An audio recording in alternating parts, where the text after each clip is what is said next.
एक NEET exam leak और हजारों लाखों स्टूडेंट्स के सपने टूट गए। फिर शुरू होता है एक स्टूडेंट प्रोटेस्ट और इस स्टूडेंट प्रोटेस्ट में जो दिल्ली की पुलिस ने स्टूडेंट के साथ किया है, जो तस्वीरें दिल्ली की सड़कों से बाहर निकल कर आई हैं, उन्होंने पूरे देश को एक ही सवाल पूछने पर मजबूर कर दिया है। क्या डेमोक्रेटिक इंडिया में अपने हक के लिए लड़ना, इंसाफ मांगना एक जुर्म बन चुका है? 6 जून 2026 सीजेपी यानी कि कॉकरोच जनता पार्टी जंतर मंतर पर धरना शुरू करते हैं और इस धरने में सिर्फ 3 मांगे थी। पहली, नीट एग्जाम पर कार्रवाई की जाए। दूसरी, एजुकेशन सिस्टम को अच्छा किया जाए और तीसरी मांग, एजुकेशन मिनिस्टर धर्मेंद्र प्रधान का इस्तीफा।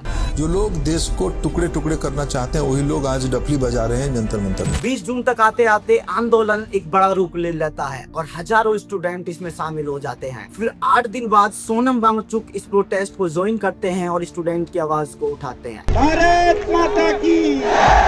आंदोलन बिल्कुल पीसफुली चल रहा था और धीरे धीरे ये मुद्दा सोशल मीडिया पर पूरे देश में फैल जाता है। 17 जुलाई को अचानक से खबर आती है दिल्ली पुलिस कमिश्नर सतीश गांचा को हटा दिया जाता है और आईपीएस ऑफिसर अनुराग कुमार को लाया जाता है। चौंकाने वाली बात तो यह है कि 17 जुलाई को सतीश गांचा को हटाया जाता है और अनुराग कुमार को लाया जाता है और 18 जुलाई की सुबह 6:30 बजे करीब बहुत सारे जवान आते हैं, पुलिस वाले आते हैं और सोनम वांगचुक को उठा कर ले जाते हैं। सोनम वांगचुक को दिल्ली पुलिस ने जंतर मंतर से अनशन के 21वें दिन जबरन उठाया है और वो दिल्ली के सफदरजंग अस्पताल वहां उन्हें ले गई है। और उठाने का तरीका ऐसा था कि जैसे किसी को किडनैप करके ले जा रहे हो। सभी को 20 जुलाई का इंतजार रहता है क्योंकि 20 जुलाई को स्टूडेंट जंतर मंतर से पार्लियामेंट की तरफ मार्च निकालने जा रहे थे, लेकिन उससे पहले 19 जुलाई शाम को दिल्ली पुलिस धारा 163 लागू कर देती है, जिससे नई दिल्ली के कई हिस्सों में 5 या उससे ज्यादा लोग इकट्ठे नहीं हो सकते। दिल्ली पुलिस ने जगह जगह पर बैरिकेड्स लगा दिए थे और जहाँ प्रोटेस्ट हो रहा था वहाँ के 2-3 किलोमीटर दूरी तक इंटरनेट बिल्कुल बंद कर दिया था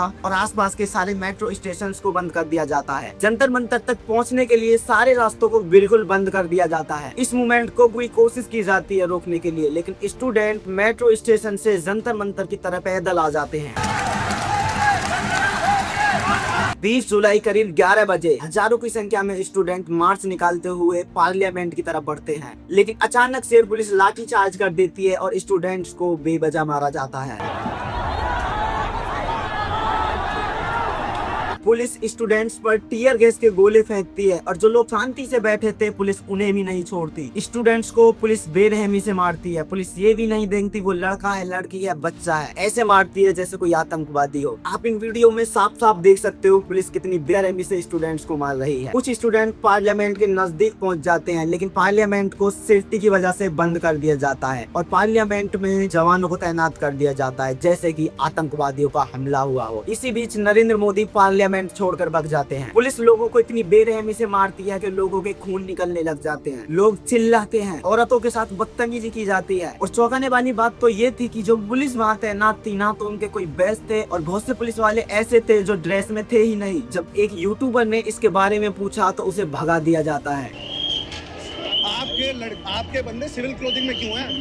आपकी नेम प्लेट क्यों नहीं है? ये तो बताओ, ये बताओ ना, आप बताओ तो सही।